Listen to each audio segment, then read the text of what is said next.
하나님이여 우리에게 믿음을 더하여 주시옵소서. 찬송가 436장으로 하나님께 찬송 올려드리겠습니다.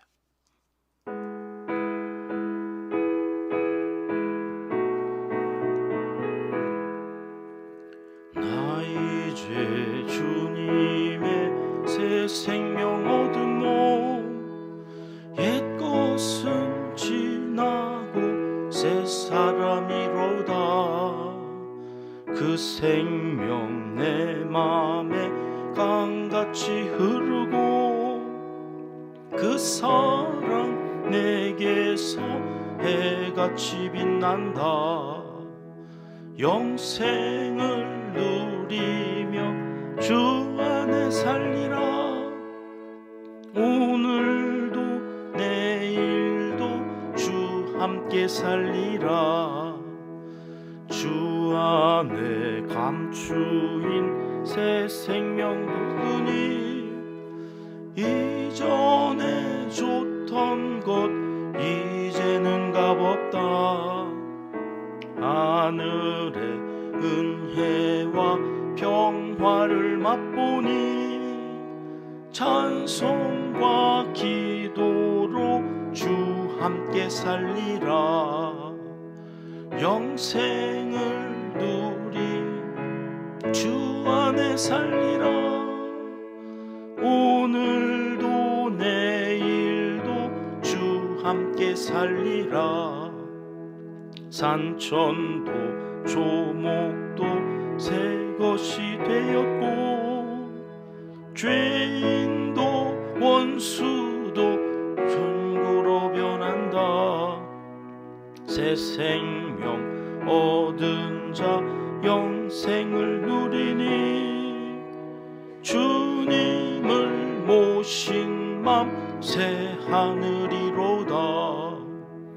영생을 누리며 주 안에 살리라. 오늘도 내일도 주 함께 살리라. 주 따라가는 길 험하고 멀어도 찬송을 부르며 뒤따라가리라. 나 주를 모시고 영원히 살리라. 날마다 섬기며 주 함께 살리라. 영생을 누리며 주 안에 살리라. 오늘도 내일도 주 함께 살리라. 아멘. 이 새벽 주시는 하나님 말씀 열왕기하 22장 말씀입니다. 1절과 2절 말씀 함께 읽겠습니다. 요시야가 왕위에 오를 때에 나이가 8세라. 예루살렘에서 31년간 다스리니라. 그의 어머니의 이름은 여디다요 보스갓 아다야의 딸이더라. 요시야가 여호와 보시기에 정직히 행하여 그의 조상 다윗의 모든 길로 행하고 좌우로 치우치지 아니하였더라. 아멘. 앞장 21장에서 우리는 므낫세의 정치가 어떠했는지, 하나님께서 그 므낫세를 어떻게 보셨는지 살펴보고, 그 바로 이어지는 아몬, 므낫세의 아들이죠. 그 아몬이 다스렸던 내용들은 어제 살펴보지 못했는데요. 21장은 그 므낫세와 그의 아들 아몬이 다스린, 므낫세는 55년간 다스렸다고 그랬고요. 그의 아들 아몬이 2년간 치세를 하는데 도합 57년. 하룻밤 사이에 몇 년이 지났어요 지금? 57년 지난 거예요. 57년이 지났어요. 그 57년 동안 남유다는 어떻게 됐을까요?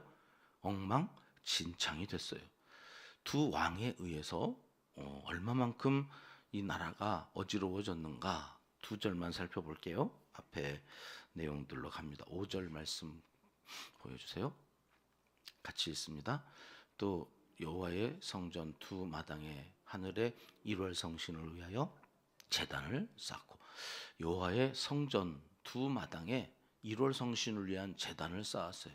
여기는 하나님께 바칠 제물을 올려드릴 번제단이 있어야 되는 곳인데 거기 1월 성신을 위한 단을 쌓았고 그뿐만이 아니라 7절 상반절을 보시겠습니다. 시작. 또 자기가 만든 아로 새긴 아세라 목상을 성전에 세웠더라. 성전에 들어가면 성소가 있고 지성소가 있는데 그 성소와 지성소에 아세라 목상으로 가득 채워놓았어요. 그러니까 여러분 거기는 그러면 여호와를 섬기는 성전입니까? 아세라를 섬기는 성전입니까? 성전도 아니죠. 산당이 되어버리고 말았습니다. 누가 그렇게 했다고요? 므낫세와 그의 아들 아몬이. 몇 년 동안 이렇게 했다고요? 57년 동안. 제 나이가 지금 만으로 57살이거든요. 57살이 되어지는 동안 망가졌어요. 이 어마무시한 시간 동안 백성들 죽고 다시 태어나고.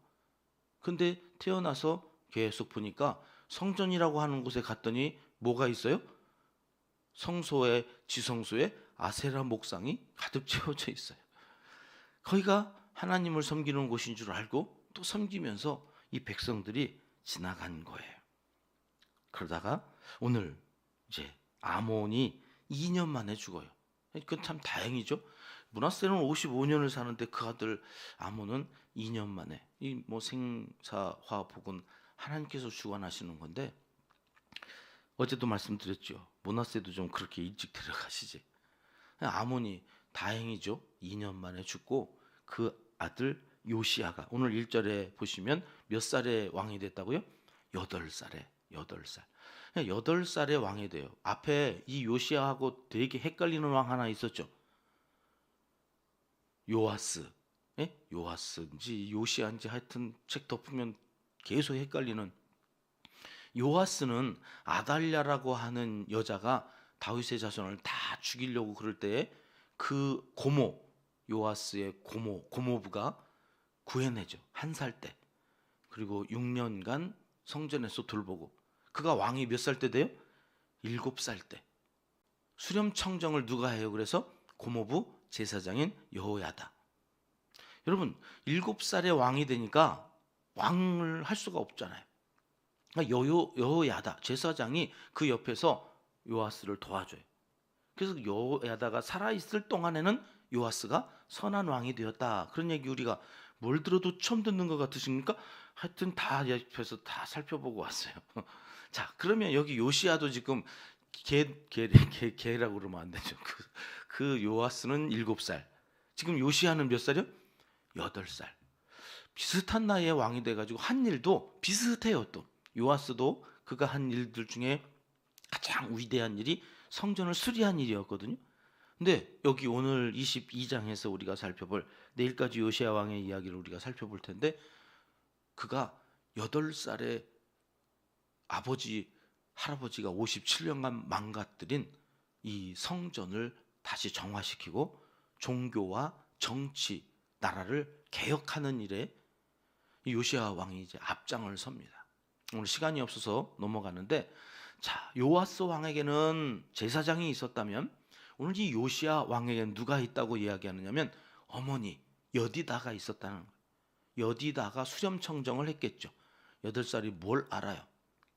31년 동안 다스리는 초반에는 그가 다스리는데 아다야의 딸이더라. 이 이야기는 주일날 오후에 제가 전반적으로 성경에서 말씀하는 엄마, 우리 교회가 엄마를 살리려고 하는 성경적인 이유를 주일날 오후에 좀 더 구체적으로 엄마는 정말 행복해야 되는 사람이에요. 여러분 엄마라고 하는 그 엄마가 될 여성들은 엄마가 아니더라도 여성들은 정말 존귀한 존재로 가치 있는 존재로 저들은 꽃으로도 때리면 안 되는 존재라는 것을 주일날 오후에 좀 더 살펴보고 오늘은 요시야 왕에 대해서 좀 더 살펴보려고 합니다. 남유다 왕 그 이름이 요시야. 여러분 이 요시야라는 이름이 나오면 아 남유다도 이제 끝이 다가오는구나. 그 끝을 앞두고 한번 반짝하고 불꽃이 튀는데 그 불꽃이 활활 타오르는 불기둥으로 싹 타올랐으면 얼마나 좋았을까요? 근데 그 불꽃이라 여러분 1년에 한 번 그 서울에서 막 불꽃놀이 할 때 그곳 하나 보려고 명당 자리를 하루 저녁에 그 빌딩이나 어디 카페에서 보면은 아주 정면에서 이렇게 막 불꽃이 같은 위치에서 이렇게 터지는 그런데 차지하려면 몇십만 원씩 주고 1년 전부터 예약을 해야 된다는 연인들이 사랑하는 사람과 함께 그 불꽃을 보려고 그 불꽃처럼 타오르다가 꺼진 인물이 요시야 왕이에요. 우리에게는 얼마나 귀한 존재인지 또 모르죠. 히스기야 왕과 거의 맞먹는 선한 왕이 오늘과 내일 우리가 살펴볼 위대한 왕인데요. 뭐를 했나? 3절 말씀부터 살펴보죠. 3절 말씀 같이 읽습니다. 요시야 왕 18째 해에 왕이 무슬람의 손자 아살랴의 아들 서기관 사반을 여호와의 성전에 보내며 이르되. 요시야 왕은 할아버지 때부터 완전히 망가져버린 이 성전의 기능을 회복하려고 이곳저곳을 사람들을 보내서 수리를 하게 합니다. 5절 말씀으로 가보시면 그때 그런데 어떤 일이 있었는가 같이 읽습니다. 여호와의 성전을 맡은 감독자의 손에 넘겨 그들이 여호와의 성전에 있는 작업자에게 주어 성전에 부서진 것을 수리하게 하되. 그 성전을 수리하는 이게 언제예요? 왕이 18년째 왕으로 심호하던 그때에 율법책을 발견했다는 건데요. 8절 말씀에 나옵니다. 같이 읽습니다. 대제사장 hil기야가 서기관 사반에게 이르되 내가 여호와의 성전에서 율법책을 발견하였노라 하고 hil기야가 그 책을 사반에게 주니 사반이 읽으니라. 성전에서 율법책을 발견해요.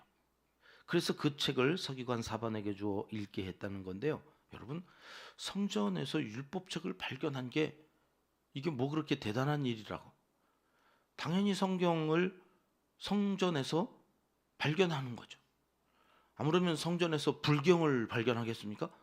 그런데 이게 이슈가 되어질 정도로 율법책을 백성들도 왕도 제사장마저도 본 적이 없어요. 왜? 문화세 때 다 아세라 목상 갖다 놓고 우상을 섬기면서 율법책을 다 처리해 버렸거든요. 하나님의 말씀이 없는 채로 구전에 의해서 율법책이 상실되어져 있는 그 상황에서 기준을 상실하고 예배를 어떻게 드려야 되고 하나님이 뭘 원하시는지 모른 채 백성들이 살아갔어요. 57년 동안. 그러니 하나님의 말씀이 무엇이고 마음이 어떠신지를 알 수가 있나요? 그러다가 이제 요시야 왕 18년째에 책을 발견한 거예요. 그리고 그 책을 서기관을 통하여서 읽게 하였다. 그랬더니 어떤 일이 일어났다는 거예요? 11절 말씀으로 가보겠습니다. 같이 읽습니다. 왕이 율법책의 말을 듣자 곧 그의 옷을 찢으니라. 아니 하나님의 말씀이 들려졌다는데 왜 옷을 찢었을까요? 여러분 왕이 옷은 언제 찢나요? 우리가 앞에서 히스기야 왕이 옷을 찢고 굵은 베옷을 두르고 성전에 들어갔다. 언제 그랬나요? 사네립이 보낸 아수르의 장수 랍사게가 위협하고 너네 항복하지 않으면 다 죽는다. 그러면서 너희를 구원할 신이 없다고 하나님까지 모욕하고 끊임없이 마음을 어지럽힐 때에 옷을 찢는 거거든요. 여러분 하나님의 말씀이 들려지는데 랍사게가 이야기한 것처럼 옷을 찢을 일입니까? 그런데 왕이 옷을 찢었다는 거예요. 왜 이랬을까요? 이 선한 왕이 하나님의 말씀이 선포되어지면 그 말씀 앞에서 춤을 춰야죠. 야, 내가 잘 살았네. 하나님이 내게 복을 주시겠네. 하나님의 말씀은 그런 거거든요. 말씀대로 순종하고 나와 한 약속을 지키면 너에게 좋은 일이 있을 거야. 그 말씀이잖아요. 그럼 요시야는 악한 왕이라고요? 선한 왕이라고요? 선한 왕. 그럼 그 말씀이 읽혀지면 옷을 찢을 일이 아니라 춤출 일이라니까요. 그런데 왜 이 요시야 왕이 지금 그 말씀을 듣자마자 옷을 찢었다고 그럴까? 그동안은 말씀 없이 선하게 살았어요. 기준이 없이 다른 왕들보다는 내가 그래도 낫지 그러고 살았는데 막상 말씀을 듣다 보니 내가 선한 게 아니었던 거죠. 내가 한다고 했지만 그게 하나님의 기준에는 훨씬 못 미쳤던 거죠. 그리고 백성들을 보니까 백성들은 더한 거죠. 백성들은 그 말씀 앞에서 보니 내 죄가 분명해지는 거예요. 우리는 자꾸 기준을 누가 누구보다 착하다, 누가 누구보다 믿음이 더 좋다, 자꾸 사람끼리 비교해요. 그리고 나는 괜찮은 줄 알고 살아요. 그런데 말씀을 갖다 놓고 보면 옷을 찢을 일밖에 하지 않은 거죠. 이게 요시야가 지금 그 말씀 앞에 대면하고 있으니 옷을 찢을 만큼 자기의 죄가, 부끄러움이, 그리고 회개하는 거예요. 여러분, 모든 왕이 그 말씀 앞에, 모든 사람이 그 말씀 앞에 이렇게 반응했을 거라고 생각하시면 안 돼요. 이 당시가 그런 세상이 아니라니까요. 그 다음 왕, 이 요시야가 죽고 이제 여호야김이 왕이 되는데요. 그가 어떻게 했나 한번 볼까요? 예레미야로 가보십니다. 예레미야 36장 말씀 21절부터 읽어볼게요. 시작. 왕이 여호디를 보내어 두루마리를 가져오게 하매 여호디가 서기관 엘리사마의 방에서 가져다가 왕과 왕의 곁에 선 모든 고관의 귀에 낭독하니, 여기 두루마리가 율법책이죠. 그것을 낭독하게 했어요. 그랬더니요, 22절 가봅니다. 시작. 그때는 9째 달이라 왕이 겨울 궁전에 앉았고 그 앞에는 불 피운 화로가 있더라. 추우니까 화로를 펴놓고 거기서 두루마리를 읽게 했다는 거예요. 그리고는요 23절 시작. 여호디가 서너 쪽을 낭독하면 왕이 칼로 그것을 연하여 베어 화로 불에 던져서 두루마리를 모두 태웠더라. 여러분, 이 왕이 성경을 읽으면 읽은 성경을 칼로 베어서 화로불에다가 태운 거예요. 불아 활활 타오르라. 나 춥다고. 여러분, 그 하나님의 말씀을 듣고 한 왕은 옷을 찢는데 한 왕은 성경을 찢어요. 그리고 자기 춥다고 화로불에다가 성경을 태워버려요. 어느 것이 이 시대에 더 합당한 모습이었느냐? 전자가 아니라 후자예요. 요시야 왕만 말씀 앞에서 자기의 옷을 찢으며 하나님 앞에서 죄인됨을 고백하고 나아갔죠. 여러분, 말씀을 대하는 태도가 중요하다는 겁니다. 오늘 또 우리는 하나님의 말씀을 듣습니다. 새벽 기도.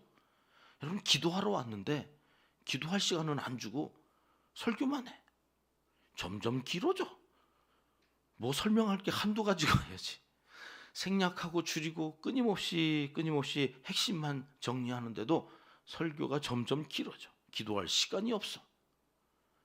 여러분, 기도는 끝나고 가시면서 기대서 하셔도 돼요. 하나님, 내가 바빠서 오늘 기도하지 못하고 성전을 나왔습니다만 하나님, 오늘 하루 쉬지 않고 기도하겠습니다. 그러나 여러분, 그 기도가 무엇에 기준해야 돼요? 말씀에 기준해야 돼요. 그래서 기도하러 온 백성에게 하나님이 기도할 시간을 안 주고 말씀을 전하시는 거예요. 말씀하시는 거예요. 들어라. 네 철학, 네가 살아온 그 몇 안 되는 인생, 거기에서 경험했던 그 지식 가지고 네가 살면 안 되고, 천지를 창조하실 때 말씀으로 하셨잖아요. 요한복음 1장 1절을 보실까요? 하나님은 이렇게 말씀하십니다. 같이 읽습니다. 태초에 말씀이 계시니라. 이 말씀이 하나님과 함께 계셨으니 이 말씀은 곧 하나님이시니라. 말씀이 하나님이고 하나님이 말씀이세요. 여러분, 하나님의 형상으로 지음받은 우리도 마찬가지예요. 우리의 말이 나예요. 내가 한 말이에요. 말을 좀 점잖게 하는 훈련도 해가야 돼요. 속에서 열불이 나도 열불이 나는 감정대로 말을 하는 것이 아니라 하나님의 말씀에 준하여서 오늘 또 말하는 훈련을 하고 가야 되는 것은 그 말이 곧 나이기 때문에. 그래서 내가 한 약속이면 그 약속을 나라고 하는 존재를 걸고 지켜나가야 되는 거예요. 이 공예배는 하나님과 우리가 한 약속이에요. 하나님, 이 시간은 하나님의 것입니다. 그러니 그 예배를 잘라먹고 드리면 안 돼요. 우리가 한 약속이잖아요. 주일 11시 15분. 우리 교회는 10시. 하나님 앞에서 우리가 드리기로, 여러분 이 교회에 등록하는 그때 약속하는 거야. 이 교회에서 드리는 그 예배에 제가 예배자로 참여하겠습니다. 그래서 그 예배를 첫 시간부터 마지막 축도가 끝나고 찬양대에 후주가 송영이 울려 퍼지는 그때까지 여러분 그 시간을 하나님 앞에 온전히 드려야 돼요. 약속이기 때문에. 약속해놓고 자기의 유불리에 따라서 손바닥 뒤집듯이 뒤집으면서 사랑한다고. 하나님, 제가 얼마나 하나님 사랑하시는지 아시죠? 개떡 같은 소리 하지 마라. 하나님이 그러실 줄 모르겠어요. 여러분, 할 수 없어서 못 지키는 약속이 있을 수 있어요. 하나님이 그걸 몰라요? 주차할 곳이 없어 뺑글 돌다가 거의 하나 찾아서 시간 보니 15분이 지났네. 여러분, 15분 지나도 성전에 올라와서 예배하는 그 사람을 하나님이 저주하시겠습니까? 집 떠날 때부터 이미 그는 예배자로 하나님 앞에 섰다고 하나님이 여기실 거예요. 여러분, 하나님은 그 약속 지키시겠다고 인간의 몸을 입고 오셔서 십자가에서 생명까지 내어주시며 약속을 지키셨어요. 왜요? 자기가 말씀이기 때문에. 약속한 그 말씀을 목숨을 내어놓고라도 지키지 않으면 그건 사랑이 아니니까. 하나님은 사랑이시라. 아니면 약속을 하지 말았어야지. 못 지킬 것 같았으면 약속을 하지 말았어야지. 그러나 하나님은 전능하셔서 그 약속을 지키시겠다. 그 말씀 앞에 서서 옷을 찢는 요시야 왕에게 하나님은 이렇게 말씀하십니다. 19절 말씀 보십니다. 내가 이곳과 그 주민에게 대하여 빈터가 되고 저주가 되리라 한 말을 내가 듣고 마음이 부드러워져서 여호와 앞 곧 내 앞에서 겸비하여 옷을 찢고 통곡하였으므로 나도 내 말을 들었노라. 여호와가 말하였느니라. 하나님의 말씀 앞에 비추어 내 마음이 겸손하여집니다. 부드러워집니다. 죄인임을 깨닫고 겸비하여 하나님 앞에 회개할 때에 하나님이 약속을 또 해주십니다. 뭐라고요? 나도 내 말을 들었노라. 그제서야 우리의 기도가 연락되는 거예요. 그제서야 하나님의 말씀이 우리의 기도의 응답으로 임하여서 놀라운 역사가 이 땅에서 우리의 기도로 이루어져 가는 거예요. 오늘도 이 새벽 그 말씀 앞에 섭니다. 하나님, 또 부끄럽고 또 죄인임을 확인하면서 그저 우리에게 주시는 겸손함으로 오늘도 사람들을 만나고 주신 시간을, 주어진 사명을 감당하게 하옵소서. 기도하고 나아가실 때에 내 말대로 내가 들었고 응답하겠다 하신 약속대로 이루어지는 복된 한 날을 사시는 모든 하나님의 사람들이 되시기를 하나님은 시간 간절히 원하시고 계십니다. 기도하겠습니다. 하나님 아버지, 율법이 없이 살 때에 이만하면 됐다 싶었던 요시야 왕도 율법이 기준이 되니 옷을 찢었다면 우리야 더 말할 것이 무엇이 있겠습니까? 우리를 구원하여 주시고 말씀을 허락하여 주셔서 감사합니다. 이 말씀 앞에 겸손히 우리의 죄된 모습을 내어드리고 성령 하나님의 인도하심을 따라 오늘 하루도 살기 원합니다. 도와주시옵소서.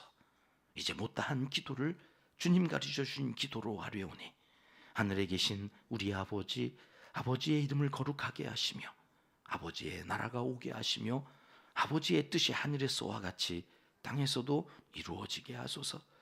오늘 우리에게 일용할 양식을 주시고 우리가 우리에게 잘못한 사람을 용서하여 준 것 같이 우리 죄를 용서하여 주시고 우리를 시험에 빠지지 않게 하시고 악에서 구하소서. 나라와 권능과 영광이 영원히 아버지의 것입니다. 아멘. 오늘 수요일도 같은 기도 제목 갖고 기도합니다. 오늘은 수요 저녁 예배가 있는 날입니다. 전심으로 드려지는 수요 저녁 예배, 공예배를 중요시 여기는 성도들이 되어지기를 위해서 기도하겠습니다. 교회를 낳고 키워가는 선교 공동체가 되게 하소서. 우리 교회의 세 번째 비전입니다. 선교 공동체로 주님 오신 그날까지 땅 끝까지 전하라 하신 그 복음을 증거하고 그 일을, 그 사명을 감당하는 이들을 응원하는 이 귀한 일들을 잘 감당하는 선교 공동체가 되어지길 위해서 기도해 주십시오. 우리 교회가 돕는 세계 100여 명의 어린이들을 위해서 기도하겠습니다. 하나님, 물질만이 아니라 그리스도의 사랑까지 전하여 줘서 그 어린이의 가족들이 다 구원 얻는 역사가 오늘 있게 해달라고 기도하겠습니다. 우리 교회 남녀 선교회와 찬양대와 찬양단을 위해서 기도합니다.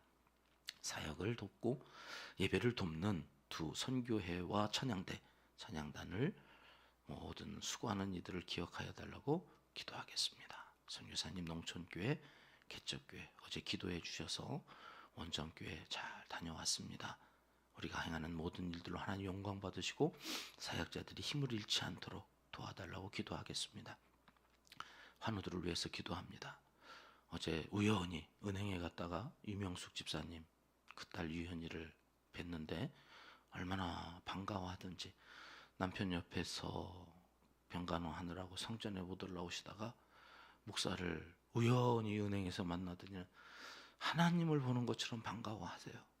눈물이 글썽글썽해서 아주버님에게 남편 맡겨놓고 잠깐 일부러 나왔다 하시던데, 우리 유명숙 집사님의 기도를 들어주십사. 아직도 남편은 완강하다고, 예수 그리스도를 받아들일 마음이 없어 보인다고 그런 이야기를 하고 가셨는데 조금만 더 기도합시다. 하나님, 우리 유 집사님의 남편 하나님께서 불쌍히 여겨달라고 오늘 새벽에 가장 먼저 기도해 주셔도 좋겠습니다. 환우들을 위해서, 그 밖에 환우들을 위해서도 함께 기도합니다. 기도하겠습니다.